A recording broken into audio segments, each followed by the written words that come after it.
முதல்ல படம் 2 படம் சக்ஸஸ் ஆகும்போது எனக்கு ஃபஸ்ட்டு வந்த இது வந்து இதெல்லாம் 2 வருஷம் தான் தாங்கும் அப்படின்னு சொன்னாங்க. 10 ப்ளஸ் எக்ஸ்ட்ரா 2 வருஷம் வந்துடுச்சு இப்போ.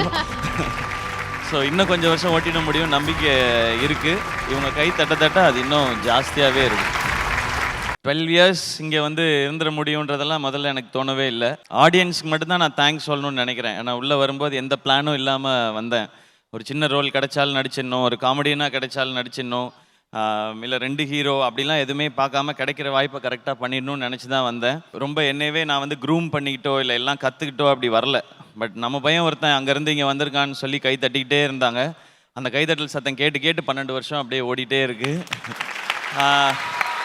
இதுக்கு நடுவில் ஏதாவது கற்றுக்கணும், ஏதாவது புதுசாக பண்ணணுன்னு நினைக்கிறேன். அது எஸ்பெஷலி கோவிட்க்கு அப்புறம் அது எனக்கு அமைஞ்சதா இல்லை தாட் ப்ராசஸ் மாறிடுச்சான்னு தெரில. அது டாக்டரில் ஸ்டார்ட் ஆச்சுன்னு நினைக்கிறேன். ஓகே, இந்த மாதிரி கண்டென்ட்டும் நம்மளால் பண்ண முடியும் அப்படின்னு சொல்லி ஸோ புதுசாக ஏதாவது பண்ணணும். அதில் முடிஞ்ச அளவுக்கு எல்லா ஏஜ் குரூப்புக்கான ஃபிலிம்ஸ் பண்ணிடணும்னு நினைக்கிறேன்.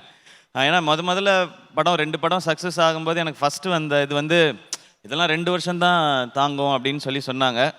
10 ப்ளஸ் எக்ஸ்ட்ரா 2 வருஷம் வந்துடுச்சு இப்போ.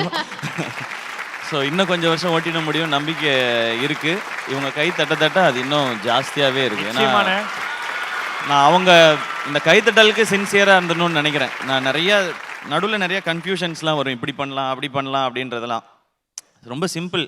ஜனங்களுக்கு எது பிடிக்குதோ அதை பண்ணு, அவங்களுக்கு பிடிக்கலன்னு ரிஜெக்ட் பண்ணால் அதை அக்செப்ட் பண்ணிக்கோ, கரெக்ட் பண்ணிட்டு திரும்ப பண்ணு. இது மட்டும்தான் மைண்டில் ஓடிட்டு இருக்கு. இன்னும் ஒரே ஒரு விஷயம், நமக்கு லைஃப்பில் வந்து ஃபெயிலியர் வரும்போது பயம் வர்றது அப்படிங்கிறது நேச்சர். எனக்கு வந்து அதிகமான சக்ஸஸ் வரும்போது சக்ஸஸை பார்த்து பயந்துருக்கீங்களா? இது ரொம்ப ப்ரெஷர் ஆகிடுமோ அடுத்த விஷயத்தில் அப்படின்ற மாதிரி எனக்கு அது யோசிச்சிருக்கீங்க? ஒரு படம் சூப்பராக இருக்குது அப்படின்னா இமீடியட்டாக அடுத்த படத்தை பற்றி யோசிக்க ஆரம்பிச்சிருவேன். ஐயோ இந்த படம் நல்லா இருக்கு, அப்போ அடுத்த படம் கரெக்டாக இருக்கான்றது மட்டும்தான். சக்ஸஸை இது வரைக்கும் இதுதான் சக்ஸஸ் சூப்பர்னு நான் நினச்சதே இல்லை இது வரைக்கும். ஏன்னா நான் பார்க்குறது படத்தோட சக்ஸஸோ ஃபெயிலியரோ இல்லை, இந்த ஜேர்னியை தான் நான் பார்க்கணுன்னு நினைக்கிறேன். போகணும், இன்னும் நிறைய தூரம் இருக்குது. இப்போ நீங்கள் இன்றைக்கி இண்டஸ்ட்ரி வேறு இண்டஸ்ட்ரின்னு இருந்தது ஒரே இண்டஸ்ட்ரி ஆகிடுச்சு. நீங்கள் எங்கே வேணாலும் படம் கரெக்டாக எடுத்திங்கன்னா எங்கேனாலும் அடிக்கும்ன்றது ஆகிடுச்சு. ஸோ நம்ம படம் அப்படி எவ்வளோ தூரம் ரீச் பண்ண முடியும் அப்படின்னு. இப்போ நீங்கள் அனிமல்லாம் அப்படி ஒரு எக்ஸாம்பிள் தான். ஸோ நம்ம படம் எந்த ஸ்டேட்டில் எவ்வளோ தூரம் ரீச் ஆகுதுன்றது மட்டும்தான் இப்போ நான் பார்க்கணுன்னு நினைக்கிறேன். அது வந்து போயிட்டே தான் இருக்கும். ஏன்னா மக்கள் இந்தியன்ஸாக இருக்கட்டும் இல்லை நம்ம தமிழ் மக்களாக இருக்கட்டும் உலகம் ஃபுல்லாக இருக்கிறாங்க. எவ்வளோ பேர் நம்ம படம் பார்க்க வைக்கிறான்றது மட்டும்தான். சக்ஸஸ் ஃபெயிலியரை பற்றி இனிமேல் யோசிக்கக்கூடாதுன்னு நினைக்கிறேன்.